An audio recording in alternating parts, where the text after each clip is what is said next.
शांति 5 अप्रैल 2022 के ईश्वरीय महावाक्य। पहले सुनते हैं मुरली के मुख्य पॉइंट्स। बाबा ने कहा, मैं आया हूँ तुम बच्चों को इस मृत्यु लोक से ले जाने, जिसके आसार भी तुम देख रहे हो। अगर तुम चाहो तो बाप से विश्व की बादशाही ले सकते हो। माया तुमको बाप की याद भुलाने की बहुत कोशिश करेगी, परंतु तुम भूलना नहीं। जितना मेरे को याद करेंगे उतना वर्षा भी बुद्धि में आएगा और तुम ऊंचे पद पा लेंगे। बाप तुमको बलवान बना रहे हैं, लेकिन माया इसमें विघ्न डालती है। तुम्हें माया से अपनी संभाल करनी है, चोट नहीं खानी। जिनको माया का थप्पड़ जोर से लगता है वह विकार में गिर पड़ते हैं, फिर उसका असर बहुत समय चलता है, बुद्धि को जैसे ताला लग जाता है। तुम्हें दैवी गुणों की धारणा करनी है। अगर अंदर में विकार होंगे तो स्वर्ग में उच्च पद पाने के लायक नहीं बन सकते। तुम्हें तो सूर्यवंशी राजधानी में आने का अच्छी रीति पुरुषार्थ करना है। जो बाप की श्रीमत पर चलेंगे वही सपूत कहलाएंगे। तुम बच्चों में कोई भी बुरी आदत नहीं होनी चाहिए। झूठ बोलना, चोरी करना या कभी किसी से कुछ मांगना नहीं है। तुम दाता के बच्चे हो, फिर कोई से मांगते क्यों हो? जिनको इंश्योर करना होगा वह आप ही करेंगे, तुम्हें कभी मांगना नहीं है। लास्ट में बाबा ने कहा, अभी बेहद का बाप डायरेक्ट इंश्योर करते हैं।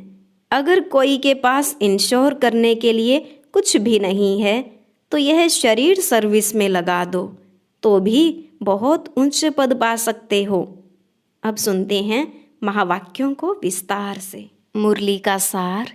मीठे बच्चे, बाप, टीचर और सतगुरु तीनों ही परम प्रिय हैं।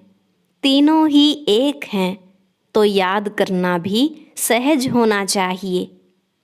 प्रश्न, इस कलयुग में सदा जवान कौन रहता है और कैसे? उत्तर, यहाँ रावण अर्थात विकार सदा जवान रहता है। मनुष्य भल बूढ़ा हो जाए, लेकिन उसमें जो विकार हैं, क्रोध है, वह कभी बूढ़ा नहीं होता। वह सदा जवान रहता है। मरने तक भी विकार की आश बनी रहती है। बाप कहते हैं, काम महाशत्रु है, परंतु मनुष्यों का वही परम मित्र है, इसलिए एक दो को तंग करते रहते हैं। गीत। मैं एक नन्हा सा बच्चा हूँ। ओम शांति। बच्चे बाप को याद करते हैं, समझते हैं हम इस समय माया अथवा रावण बलवान की जंजीरों में फंसे हुए हैं। बाप कहते हैं, इससे छुड़ाने वाला समर्थ है। तुम बच्चे जानते हो हम आत्माएं बलहीन हैं। रावण ने बलहीन बनाया है। यह ज्ञान कोई मनुष्यों में नहीं है। बाप बैठ बच्चों को ज्ञान देते हैं। तुम कितने सर्वशक्तिमान विश्व के मालिक थे, अब कितना कंगाल निर्बल हो गए हो। इसलिए सब पुकारते हैं, हे परम पिता परमात्मा, हमको आकर इस रावण की जंजीरों से छुड़ाओ। हे पतित पावन आओ, वही पतितों को पावन बनाने वाला है। इस समय है रावण राज्य। स्वर्ग को राम राज्य, नर्क को रावण राज्य कहा जाता है। रावण भी बलवान है, राम भी बलवान है, क्योंकि दोनों ही आधा आधा कल्प राज्य करते हैं। मनुष्य तो सब पतित हैं। तुम भी पहले पतित थे, अब पतित पावन आकर तुमको पावन बनने का ज्ञान दे रहे हैं। योग और ज्ञान। पहले तो बाप के साथ योग चाहिए। दुनिया में बाप अलग, टीचर अलग, गुरु अलग है।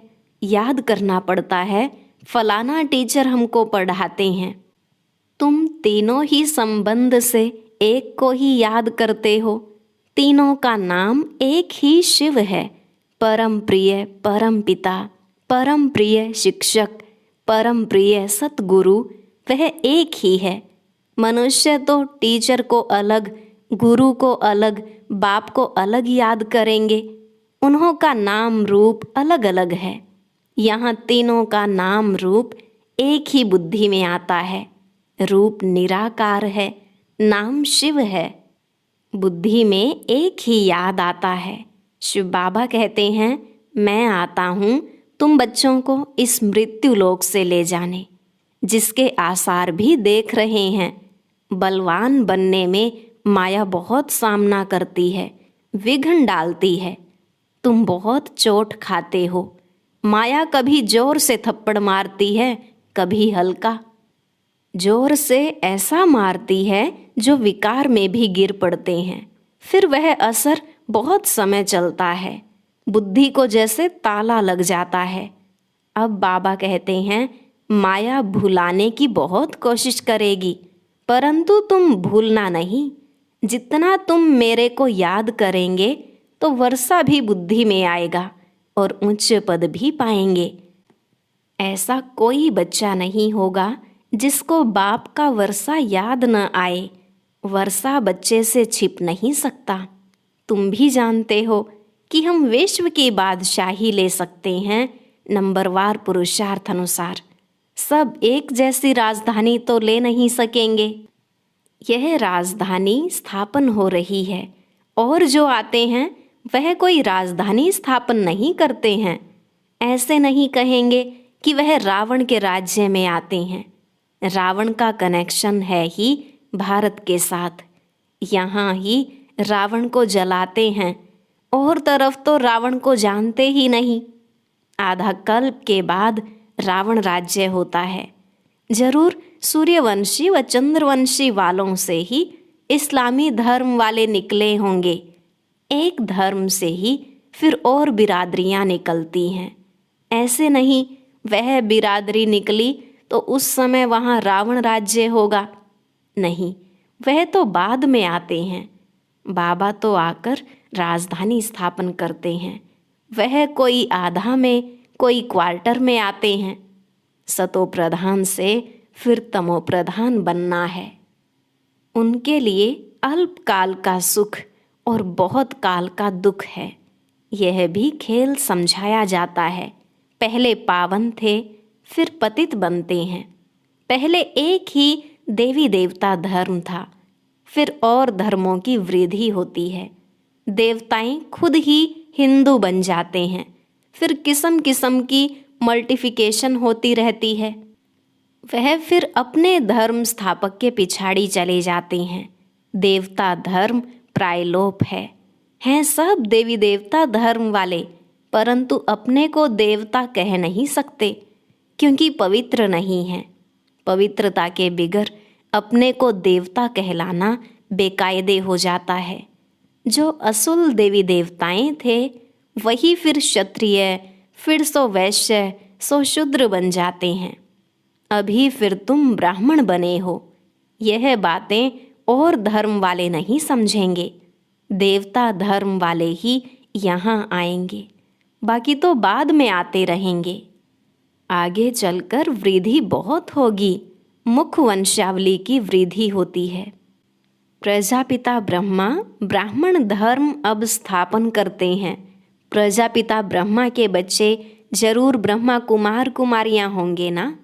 ब्राह्मण वर्ण वाले ही देवता बनेंगे। ढेर आकर नॉलेज लेंगे।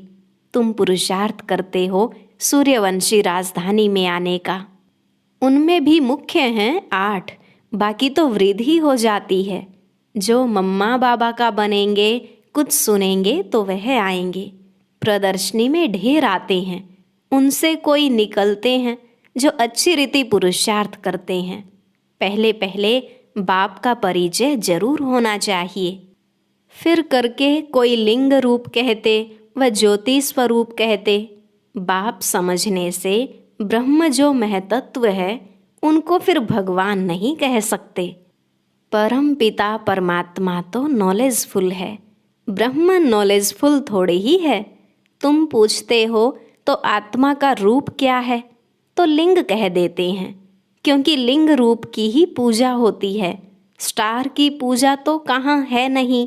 न जानने के कारण फिर कुछ न कुछ बना देते हैं। ठीक कर भीतर सब में भगवान कह देते हैं। बाप समझाते हैं, आत्मा तो स्टार है। आत्माओं का इकट्ठा झुंड भी देख सकते हैं। जब सभी आत्माएं वापस जाएंगी तो बड़ा झुंड होगा ना। उनको कहा जाता है सूक्ष्म से भी सूक्ष्म। साक्षात्कार से कोई कुछ समझ न सके। समझो किसको शिव का अथवा ब्रह्मा विष्णु शंकर का साक्षात्कार भी हो, परंतु फायदा कुछ नहीं। यहाँ तो सृष्टि के आदि मध्य अंत को जानना होता है। यह पढ़ाई है। परमात्मा भी एक स्टार है। इतनी छोटी चीज़ की देखो कितनी महिमा है। ज्ञान का सागर, प्रेम का सागर, सुख का सागर, वही सारा काम करते हैं। इसको कहा जाता है अति गुह्य बातें हैं। बाप कहने से बुद्धि में आना चाहिए कि जरूर स्वर्ग का रचयिता है। कहते भी हैं जरूर भगवान कहाँ न कहाँ आया हुआ है। अगर गीता का भगवान श्री कृष्ण होता तो वह देहधारी तो छिप न सके। यह तो बिल्कुल ही गुह्य बातें हैं। कभी सुना ही नहीं है कि परमपिता परमात्मा क्या चीज़ है, आत्मा क्या चीज़ है। सिर्फ कह देते हैं भ्रिकुटी के बीच चमकता है अजब सितारा, फिर उनको परमपिता परमात्मा कह देते हैं। अब आत्मा और परमात्मा के रूप में फर्क तो कुछ भी नहीं पड़ता है। क्या परमात्मा कोई भारी चीज है, वह बड़ी रोशनी है? नहीं, वह तो सिर्फ नॉलेजफुल है। गति सदगति के लिए ज्ञान देते हैं तो ज्ञान सागर है। अब ज्ञान का सागर परमपिता परमात्मा को कहेंगे, वह रावण मत पर चलने वाले मनुष्यों को। बाप कहते हैं मैं अथॉरिटी हूँ। बाकी यह सब भक्ति मार्ग की सामग्री है। ब्रह्मा के हाथ में शास्त्र दिखाते हैं, परंतु उनको यह मालूम ही नहीं कि ब्रह्मा कौन है। बाप कहते हैं मैंने आगे भी कहा है कि मैं साधारण बूढ़े तन में आता हूँ। इस नंदीगण से आकर नॉलेज सुनाता हूँ। मनुष्य भागीरथ भी दिखाते तो गौमुख भी दिखाते हैं। अब भागीरथ से भी गंगा, बैल से भी गंगा दिखाते हैं। राइट रोंग क्या है समझ नहीं सकते। क्या बैल जानवर से गंगा निकली है? गौमुख दिखाते हैं तो गऊ होनी चाहिए। नंदीगण को बैल दिखाते हैं। यह मेल तो बरोबर है, मनुष्य है। अगर गऊ कहें वह भी माता तो है ना। इन बातों को मनुष्य बिल्कुल ही भूले हुए हैं। राइट कुछ भी बताते नहीं। ब्रह्मा द्वारा सूर्यवंशी राज्य की स्थापना हो रही है। यहाँ कोई राजाई तो है नहीं। यह बेहद का बाप बेहद का राज्य देते हैं। पढ़ाई से जो सूर्यवंशी चंद्रवंशी घराने के होंगे उनकी बुद्धि में यह बैठेगा। पहले यह निश्चय चाहिए कि शिव बाबा ही हमको साथ ले जाएगा। कोई और गुरु गोसाई की यह कहने की ताकत ही नहीं है। पतित पावन तो एक बाप ही है। उनको ही याद करते हैं कि आकर पावन बनाओ। नई सो पुरानी, पुरानी सो नई, यह तो होना ही है। परमपिता परमात्मा के सिवाय पावन दुनिया कोई बना न सके। बाप से ही सूर्यवंशी और चंद्रवंशी राजाई का वर्षा मिलता है। यहाँ तो कुछ भी राजाई है नहीं। यह बड़ी समझने की बातें हैं। मनुष्य समझते हैं शास्त्र सच्चे हैं क्योंकि भगवान ने बनाए हैं। उन्हों को यह पता ही नहीं कि भगवान ने मनुष्य के तन में आकर गीता सुनाई है, उस पर कृष्ण का नाम डाल दिया है। यह भूल जब बुद्धि से निकले, पहले शिव बाबा को जाने तब समझें कि वह स्वर्ग की स्थापना करते हैं। जानते नहीं तो लड़ते झगड़ते हैं। बाप कहेंगे तुम स्वर्ग में उच्च पद पाने के लायक नहीं हो, दैवी गुण वाले नहीं हो, धारणा नहीं होती है तो विकार जरूर होंगे। भल कोई बूढ़े हैं, क्रोध तो उनमें भी बहुत है, क्रोध बूढ़ा नहीं होता है। आजकल बूढ़े भी विकार में जाते हैं। बाबा कहते हैं काम महाशत्रु है, मनुष्यों के लिए फिर मित्र है, विकार के लिए देखो कितना तंग करते हैं। रावण सभी का मित्र है। विष की पैदाइश है ना, विष की पैदाइश माना रावण की पैदाइश। मनुष्य जानते ही नहीं, बाप की श्रीमत पर चलें तब सपूत कहलाएं। विकर्म करते हैं तो झट सावधानी दी जाती है। बहुतों में बहुत कुछ आदतें रहती हैं, झूठ बोलने की, चोरी करने की, मांगने की। बाप कहते हैं मैं तो दाता हूँ, तुम कोई से मांगते क्यों हो? जिसको इंश्योर करना होगा वह आप ही करेंगे, कभी भी मांगो नहीं। आज बाबा का जन्मदिन है, कुछ तो भेजें, ऐसे मांगो नहीं। समझाना है, इंश्योर करना है तो भल करो। भक्ति मार्ग में मनुष्य अपने को इंश्योर करते हैं ईश्वर के पास, जिसको दान कहा जाता है। उसका फल भी बाप देते हैं, वह है हद का इंश्योरेंस, यह है बेहद का। भक्ति मार्ग में कहते आए हैं परम पिता परमात्मा ने यह भक्ति का फल दिया है। साहूकार होगा तो कहेगा यह पास्ट कर्मों का फल मिला है। कोई गरीब है क्योंकि इंश्योरेंस नहीं किया है, इसलिए धन नहीं मिलता। बाप कहते हैं मेरे पास ही सब इंश्योर करते हैं। कहते हैं यह भगवान ने दिया है। भक्ति मार्ग में तुम इंश्योर करते हो हद का, अब डायरेक्ट बेहद का इंश्योरेंस करते हो।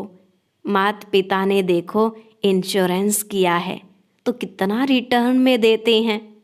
कन्या के पास तो पैसा होता नहीं, वह फिर इस सर्विस में लग जाए तो सबसे ऊंचा जा सकती है। मम्मा ने कुछ भी इंश्योर नहीं किया, हाँ शरीर इस सर्विस में दे दिया तो कितना ऊंच पद पाती है। आत्मा जानती है मैं इस शरीर से बेहद के बाप की सेवा कर रही हूँ। जगत अम्बा का कितना बड़ा मर्तबा है। जगत अम्बा ज्ञान ज्ञानेश्वरी, फिर वही राज राजेश्वरी बनती है। यह सब कुछ तुम ही जानते हो। अच्छा, मीठे मीठे सिकिलधे बच्चों प्रति माता पिता बाप दादा का याद प्यार और गुड मॉर्निंग। रूहानी बाप की रूहानी बच्चों को नमस्ते। रूहानी बच्चों की रूहानी बाप दादा को नमस्ते नमस्ते, गुड मॉर्निंग। शुक्रिया बाबा, शुक्रिया। धारणा के लिए मुख्य सार। पहला पॉइंट, सपूत बनने के लिए बाप की श्रीमत पर चलना है। जो भी बुरी आदतें हैं, मांगने की, चोरी करने की व झूठ बोलने की, वह निकाल देनी है। दूसरा, अपना सब कुछ बाप के पास इंश्योर करना है। शरीर भी ईश्वरीय सेवा में लगाना है। माया की प्रवेशता किसी भी कारण से न हो जाए, इसमें सावधान रहना है।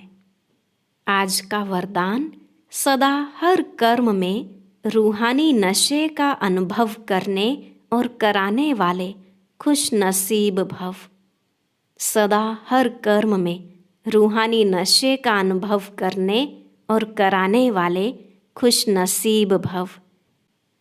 बाबा ने कहा संगम युग पर आप बच्चे सबसे अधिक खुश नसीब हो, क्योंकि स्वयं भगवान ने आपको पसंद कर लिया, बेहद के मालिक बन गए। भगवान की डिक्शनरी में हु इज़ हु में आपका नाम है। बेहद का बाप मिला, बेहद का राज्य भाग्य मिला, बेहद का खजाना मिला। यही नशा सदा रहे तो अतीन्द्रिय सुख का अनुभव होता रहेगा। यह है बेहद का रूहानी नशा। इसका अनुभव करते और कराते रहो, तब कहेंगे खुश नसीब। स्लोगन, साधनों को सेवा के प्रति यूज करो, आराम पसंद बनने के लिए नहीं। साधनों को सेवा के प्रति यूज करो, आराम पसंद बनने के लिए नहीं। और अब सुनते हैं आज का अव्यक्त ज्ञान मोती। ये एक बहुत संस्कारितापूर्ण वीडियो है, जरूर देखें, कोई भी मिस ना करे।